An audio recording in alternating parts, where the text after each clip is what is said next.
Welcome back. న్యాయానికి vote వేయండి, నేరానికి ఓటు వేయొద్దని పిలుపునిచ్చారు AP PCC chief YS Sharmila.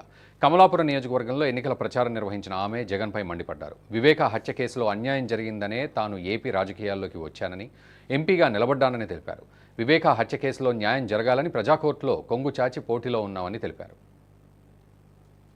Vote వేయబోతున్నారు, న్యాయానికి ఓటు వేయాలని, నేరానికి ఓటు వేయొద్దు అని రాజశేఖర రెడ్డి బిడ్డ కోరడానికి వచ్చింది.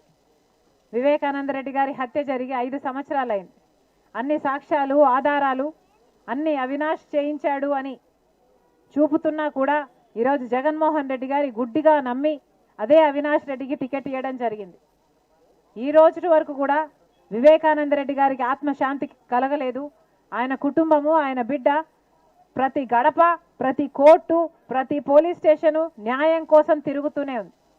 ఈరోజు అన్యాయం జరుగుతుంది కాబట్టి రాజశేఖర రెడ్డి బిడ్డ ఎదురు నిలబడింది. ఇదే రాజశేఖర రెడ్డి బిడ్డ ఒకప్పుడు జగన్మోహన్ రెడ్డి గారి కోసం, ఆయన పార్టీ కోసం 3200 కిలోమీటర్లు పాదయాత్ర చేసింది. కానీ ఇదే రాజశేఖర రెడ్డి బిడ్డ ఈరోజు వివేకానంద రెడ్డి గారి హత్య కేసు విషయంలో అన్యాయం జరుగుతుంది కాబట్టి ఎదురు నిలబడింది. మీ అందరూ రాజశేఖర రెడ్డి బిడ్డను ఆశీర్వదిస్తారని సంపూర్ణ విశ్వాసంతో నిలబడింది. అమ్మా, ఒకవైపు న్యాయం ఉంది, ఒకవైపు నేరం ఉంది, ఒకవైపు ధర్మం ఉంది, ఇంకోవైపు డబ్బు, అధికారం ఉంది. ఒక్కసారి ఆలోచన చేసి ఓటు వేయండి. మరొక్కసారి రాజశేఖర రెడ్డి బిడ్డ, వివేకానంద రెడ్డి బిడ్డ కొంగు చాచి న్యాయం అడగడానికి ప్రజా కోర్టులో మీ ముందు నించున్నారు. అంతేకాదు, నేను రాజశేఖర రెడ్డి బిడ్డను. ఈరోజు ఎంపీగా నేను పోటీ చేస్తున్నాను అంటే రాజశేఖర రెడ్డి గారి లాగా మీకు సేవ చేయడానికి, వివేకానంద రెడ్డి గారి లాగా మీకు అందుబాటులో ఉండడానికి పోటీ చేస్తున్నాను. మీరు ఆశీర్వదించండి, మీరు గెలిపించండి.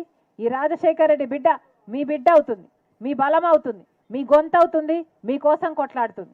మీరు ఆశీర్వదించండి, రాజశేఖర రెడ్డి బిడ్డను గెలిపించండి.